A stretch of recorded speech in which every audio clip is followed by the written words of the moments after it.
Le cerveau brûlé par Cordwainer Smith. 1. Dolores O. Je vous le dis en vérité, c'est bien triste.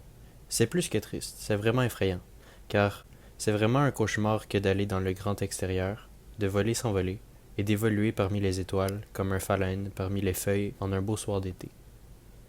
De tous les hommes qui emmenèrent les immenses vaisseaux planoformeurs dans l'espace, aucun n'était plus brave, aucun n'était plus valeureux que le capitaine Magno Taliano.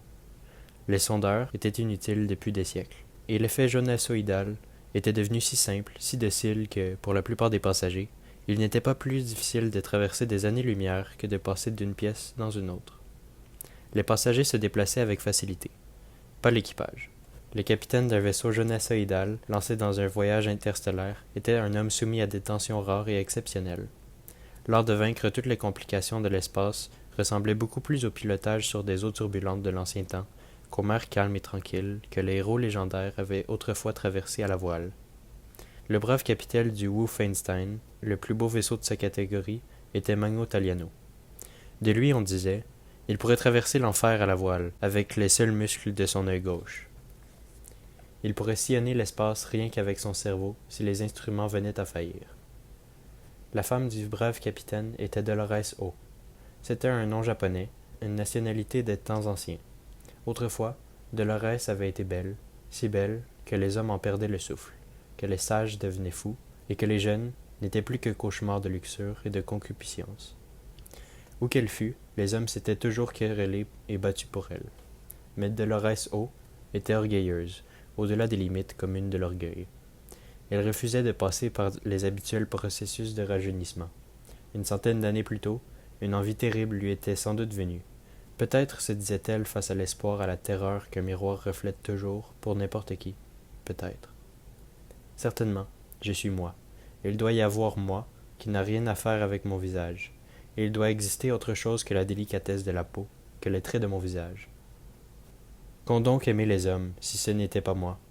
Pourrais-je jamais découvrir qui je suis, si je ne laisse pas périr ma beauté pour vivre avec la chair que l'âge me donnera? Elle avait rencontré le brave capitaine, et l'avait épousé, avec une idylle qui avait fait jaser 40 planètes et stupéfier les lignes des vaisseaux. Magno Taliano venait juste de donner les toutes premières preuves de son génie. L'espace, je vous l'assure, est rude. Rude comme les eaux les plus sauvages soulevées par la tempête, empli de périls que seul le plus sensible, le plus rapide, le plus audacieux des hommes peut surmonter. Le meilleur d'entre les meilleurs, âge pour âge, classe pour classe et hors classe, battant tous ses aînés, tel était Magno Taliano. Son mariage avec la plus belle beauté de 40 mondes avait été un événement comme l'amour d'Héloïse et d'Abélard, ou encore la romance inoubliable d'Hélène Amérique et de Monsieur Plugris. Les vaisseaux du brave capitaine Magno Taliano devinrent plus beaux d'année en année, de siècle en siècle. À mesure que les vaisseaux s'amélioraient, il obtenait toujours le plus perfectionné. Il gardait si sûrement son avance sur tous les autres braves capitaines qu'il était impensable que le plus beau vaisseau de l'humanité pût voguer parmi les dangers et les incertitudes de l'espace bidimensionnel sans qu'il fût à la barre. Les stop-capitaines étaient fiers de naviguer à ses côtés. Les stop-capitaines n'avaient rien d'autre à faire que de s'occuper de l'entretien du vaisseau, de son chargement et de son déchargement quand il se trouvait dans l'espace normal, mais ils continuaient à être plus que des hommes ordinaires dans leur propre monde, un monde quand même bien inférieur à l'univers majestueux et aventureux des braves capitaines. Magno Taliano avait une nièce qui, à la mode moderne, portait un nom de lieu en guise de nom de famille. Elle s'appelait Dita de la Grande Maison du Sud. Quand Dita monta à bord du Wolfenstein, elle avait beaucoup entendu parler de Dolores O, sa tante par alliance, qui avait autrefois séduit les hommes de bien des mondes. Dita n'était absolument pas préparée à ce qu'elle trouva. Dolores l'accueillit avec courtoisement, mais sa courtoisie n'était que le masque d'une angoisse hideuse, sa cordialité n'était que la plus sèche des comédies, son salut, lui-même, était une attaque. Mais qu'a-t-elle donc, cette femme, songea Dita. Comme pour répondre à sa pensée, Dolores dit tout haut, et avec des mots, c'est agréable de rencontrer une femme qui ne cherche pas à me prendre Taliano. Je l'aime, le croyez-vous? Pouvez-vous le croire? Bien sûr, dit Dita. Elle regarda le visage ravagé de Dolores O, la terreur latente dans les yeux de Dolores, et elle comprit que Dolores avait dépassé toutes les limites du cauchemar, qu'elle était devenue un véritable démon de regret, un fantôme possessif, suçant la vitalité de son mari, et qui redoutait la compagnie, haïssait l'amitié, rejetait même les plus simples connaissances parce qu'elle craignait à jamais de n'être rien que sans Magno Taliano. Elle avait peur d'être plus perdue que le plus noir des tourbillons dans le néant entre les étoiles. Magno Taliano entra. Il vit sa femme et sa nièce ensemble. Il devait avoir l'habitude de Dolores O. Aux yeux de Dita, Dolores était plus effrayante qu'un reptile écailleux, redressant sa tête blessée et venimeuse, animée par une faim et une rage aveugle. Pour Magno Taliano, l'affreuse femme qui se dressait à ses côtés comme une sorcière était toujours la belle jeune fille qu'il avait courtisée et épousée 164 ans plus tôt. Il baissa la joue parcheminée, caressa les cheveux ternes et desséchés, regarda dans les yeux hantés par la terreur comme dans ceux d'un enfant bien-aimé. Il dit avec bonté, mais sans outrance, « Sois gentille avec Dita, ma chérie. » Puis il traversa le hall du vaisseau pour entrer dans le sanctuaire intérieur de la salle à planoformère. Le stop-capitaine l'attendait. Dehors, c'était le monde de Sherman, et les brises parfumées de cette planète agréable entraient par les baies ouvertes du vaisseau. Wolfenstein, le plus beau vaisseau de sa classe, n'avait pas besoin de parois en métal. Il était construit sur le modèle d'un ancien site préhistorique nommé le Mont Vernon, et quand il voguait entre les étoiles, il était enfermé dans son propre champ de force qui se renouvelait de lui-même. Les voyageurs passèrent quelques heures agréables à se promener sur l'herbe, à se prélasser dans les salles spacieuses, à bavarder sous un merveilleux simulacre de ciel. Il n'y avait que dans la salle à planoformère que le brave capitaine savait ce qui se passait. Le brave capitaine, ses bouts de lumière à ses côtés, faisait passer le vaisseau d'une compression à une autre, bondissant frénétiquement à travers l'espace, parfois d'une année, parfois d'un siècle, lumière hop hop hop, jusqu'à ce que le vaisseau, guidé par les touches légères de l'esprit du capitaine, ait dépassé les périls de millions et de millions de mondes, et arrive à sa destination pour se poser, léger comme une plume, dans un paysage brodé et ornemental, où les passagers pouvaient oublier leur voyage aussi facilement que s'ils n'avaient fait que passer un bel après-midi dans une vieille maison auprès d'une rivière. 2. La carte perdue. Magno Taliano adressa un signe de tête à ses bouts de lumière. Le stop-capitaine s'inclina obséquieusement sur le seuil de la salle à planoformère. Taliano le regardait sévèrement, mais avec une affection bourrue. Courtoisement et cérémonieusement austère, il demanda « Maître et collègue, tout est-il prêt pour l'effet jonassoïdal ?» Le stop-capitaine s'inclina encore plus cérémonieusement. « Parfaitement prêt, maître et seigneur. »« Les cartes en place ? » ?»« Parfaitement en place, maître et seigneur. »« Les passagers en sûreté ? » ?»« Les passagers sont en sécurité, numérotés, heureux et prêts, maître et seigneur. » Puis vint la dernière et la plus importante des questions. « Mes bouts de lumière sont-ils devant leur tableau et prêts au combat ?»« Prêts au combat, maître et seigneur. » Sur ces paroles, le stop-capitaine se retira. Magno Taliano sourit à ses bouts de lumière. La même pensée traversa tous les esprits. Comment un homme aussi aimable peut-il être marié depuis tant d'années à une mégère comme Dolores O? Comment cette sorcière, cette horreur a-t-elle pu être une beauté? Comment cette bête a-t-elle jamais pu être une femme? Surtout la divine et séduisante Dolores O dont nous voyons encore l'image de temps en temps en 4 dimensions. Et pourtant, aimable, il l'était. Quel que fût le nombre d'années qu'il eût passé avec Dolores O. La solitude et l'avidité de cette femme lui suçaient peut-être les forces comme un cauchemar, mais ces forces étaient plus que suffisantes pour deux. N'était-il pas le capitaine du plus grand vaisseau à voguer entre les étoiles? Comme les bouts de lumière lui rendaient son sourire, sa main abaissa le levier doré de cérémonie du vaisseau. C'était le seul instrument mécanique. Tous les autres contrôles de l'appareil étaient depuis longtemps électroniques ou télépathiques. À l'intérieur de la salle à planoformère, les cieux noirs devinrent visibles, et le tissu de l'espace se mit à bouillonner autour d'eux, comme l'eau à la base d'une cascade. À l'extérieur de cette unique salle, les passagers continuaient à se promener tranquillement, sur des pelouses parfumées. Assis très droit dans son fauteuil de brave capitaine, Magno Taliano voyait, sur le mur en face de lui, se former une carte qui, dans 300 ou 400 millisecondes, lui dirait où il était et lui donnerait les renseignements nécessaires au bond suivant. Il déplaçait le vaisseau par des impulsions de son cerveau, dont le mur était un complément superlatif. Le mur était un amoncellement vivant de cartes laminées, 100 000 sur une épaisseur de 2 centimètres. Le mur était présélectionné et préassemblé pour toutes les éventualités possibles du voyage qui, chaque nouvelle fois, comme la première fois, emmenait le vaisseau à travers des immensités à demi ignorées du temps et de l'espace. Le vaisseau bondit, comme il avait déjà bondi. La nouvelle étoile apparut. Magno Taliano attendit que le mur lui montre où il était, prêt, en association avec le mur, à mettre le vaisseau à sa place dans le balai des étoiles, le déplaçant par saut immense de son point de départ à sa destination. Cette fois, rien n'arriva. Rien? Pour la première fois depuis 100 ans, son esprit connut la panique. Ce ne pouvait être rien, pas rien. Il fallait que quelque chose apparaisse. Les cartes se révélaient toujours. Son esprit sonda leurs couches superposées, et il comprit avec un désespoir dépassant toutes les limites du chagrin humain, qu'ils étaient perdus comme aucun vaisseau ne l'avait jamais été avant eux. À la suite de quelques erreurs jamais commises auparavant dans l'histoire de l'humanité, le mur entier était composé de reproductions de la même et unique carte. Et ce qui était le pire, la carte de retour d'urgence était perdue.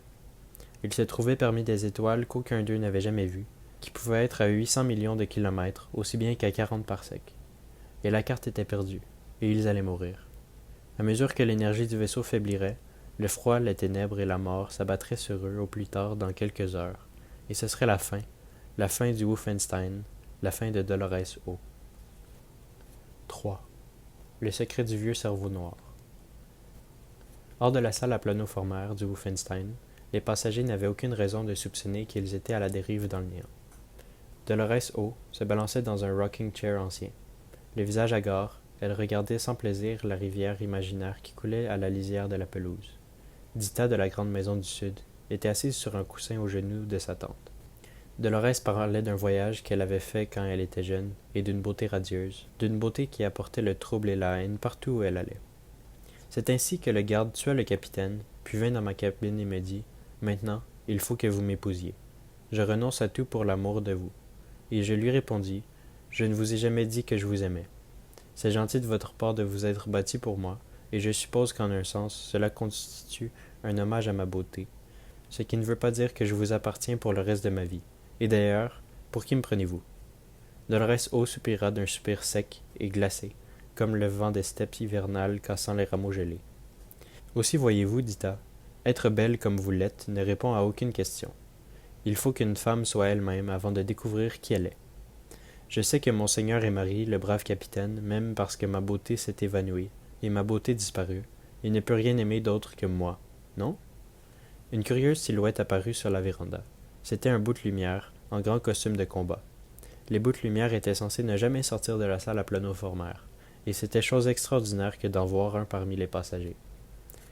Il s'inclina devant les deux dames et dit avec la plus grande courtoisie « Mesdames, je vous prie de venir dans la salle à planoformaire. Il faut que vous voyiez immédiatement le brave capitaine. » Dolores porta la main à sa bouche. Ce geste de souffrance était aussi automatique que la morsure d'un serpent. Dita sentit que sa tante attendait un désastre depuis 100 ans et plus, qu'elle désirait passionnément la perte de son mari, comme d'autres désirent passionnément l'amour ou la mort. Dita ne dit rien, et Dolores non plus. Toute réflexion faite, ne prononça pas un mot. En silence, elles suivirent le bout de lumière dans la salle à planoformaire. La lourde porte se referma derrière elle. Magno Taliano était toujours droit et rigide dans son fauteuil de brave capitaine. Il parla très lentement. Sa voix sonna comme un disque joué à vitesse trop réduite sur un ancien parlophone. « Nous sommes perdus dans l'espace, ma chérie. Nous sommes perdus dans l'espace, et j'ai pensé que peut-être, si votre esprit aidait le mien, nous pourrions trouver le moyen de rentrer. » Dita fit mine de parler. Un bout de lumière lui dit « Parlez, mon petit. Vous avez une suggestion? Pourquoi ne retournons pas simplement sur nos pas? Ce serait humiliant sans doute, mais préférable à la mort. Servons-nous de la carte de retour d'urgence pour retourner en arrière immédiatement. Le monde pardonnera à Magno Taliano un unique échec, après des milliers de voyages brillamment réussis. » Le bout de lumière, jeune homme aimable et souriant, fut aussi calme qu'un docteur informant son malade de la mort ou de la mutilation qui l'attendent. « L'impossible s'est produit, dit-elle de la grande maison du Sud. Toutes les cartes sont inutilisables. Elles ne sont toutes que la même carte des milliers de fois répétée, et aucune d'elles n'est utilisable pour un retour d'urgence. » Sur quoi les deux femmes comprirent la situation. Elles savaient que l'espace les déchirerait, fibre après fibre, comme un tissu qu'on effiloche, de sorte qu'elles mourraient lentement au fil des heures et à mesure que le matériau de leur corps se disperserait, éparpillant quelques molécules ici, quelques molécules ailleurs. Ou alors, elles pourraient mourir en un éclat si le brave capitaine choisissait de les tuer, lui et le vaisseau, plutôt que d'attendre le supplice d'une mort lente. Ou, si elles croyaient en une religion, elles pourraient prier. Le bout de lumière dit au brave capitaine, toujours en transe, Nous avons l'impression d'apercevoir un dessin familier à la lisière de votre cerveau. Nous permettez-vous de regarder? Taliano hocha la tête, très lent, très grave. Le bout de lumière resta immobile. Les deux femmes regardaient. Rien de visible ne se passa, et pourtant juste devant leurs yeux, un grand drame se jouait. Les esprits des bouts de lumière sondèrent profondément l'esprit du brave capitaine rigide, cherchant parmi les synapses le secret du moindre signe de salut possible. Les minutes passèrent, comme des heures. Enfin le bout de lumière parla. Nous arrivons à voir dans votre cerveau moyen, capitaine. À la lisière de votre paléocortex, nous distinguons des constellations ressemblant à celles qui se trouvent au coin supérieur gauche, postérieur de notre position actuelle. Le bout de lumière se mit à rire nerveusement. Nous voudrions savoir si vous pourriez diriger le vaisseau seulement sur votre cerveau. Magno Taliano le regardait avec des yeux intensément tragiques. Il parlait encore de sa voix grave et vibrante, n'osant pas sortir de la demi-transe où il était, et qui maintenait le vaisseau en stase. Vous voulez dire, est-ce que je peux piloter le vaisseau seulement d'après mon cerveau? Cela me brûlerait la cervelle, et le vaisseau serait perdu de toute façon. Mais nous sommes perdus, perdus, perdus, hurla Dolores haut. Son visage frémissait d'un espoir hideux, d'un violent désir de catastrophe, d'une avidité de désastre. Elle cria à l'adresse de son mari. Éveille-toi, mon chéri, et que nous mourions ensemble. Enfin, nous pourrons nous appartenir tous les deux pour ces quelques instants et à jamais. Pourquoi mourir? Dit doucement le bout de lumière. Dites-le lui, Dita. Dita articula. Pourquoi ne pas essayer, maître et oncle? Lentement, Magno Taliano tourna son visage vers sa nièce, et sa voix creuse résonna de nouveau. Si je fais cela, je ne serai plus qu'un fou, un enfant ou un mort, mais je le ferai pour toi. Dita avait étudié les travaux des braves capitaines, et elle savait pertinemment que si le paléocortex était perdu, la personnalité demeurait intellectuellement sensée, mais devenait folle au niveau des émotions.